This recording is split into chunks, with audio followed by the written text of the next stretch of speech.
Hello' কোন হয়? মই প্ৰিয়া। অ' তুমি কি মনত পৰে এবছৰৰ পিছত আজি? মনততো সদায় পৰে, কিন্তু কিয় কান্দিছা ঐ? ভালে আছনে শুন? ভালে থাকিবলৈতো মোক এৰি গ'লি, মই কেতিয়াও এৰি এতিয়া যোৱা নাই। সুধিছা ভালেই আছানে? তই ভালেই থাকিলেই হ'ল, মোৰনো কি আৰু ভাল বেয়া। চালা মৰিবওতো নোৱাৰোঁ, মই বাধ্যত সেইবাবে পৰিহে আজি এনেকৈয়ে আছোঁ আৰু। তুমি জীয়াই থাকিব লাগিব মোৰ বাবে।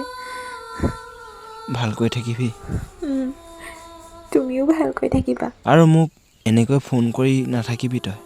নকৰি দিয়া, কিন্তু তোমাৰ প্ৰেমিকা হিচাপে নহয়, এগৰাকী ভাল বন্ধু হিচাপেতো মই তোমাক কল কৰিব পাৰিম। তোৰ মাতষাৰ শুনিলে আজিও বুকুখন কিবা এটা হয় অ'। প্লিজ এনেকুৱা নকৰিবা না। বাই। হেল্ল' শুন, হেল্ল'।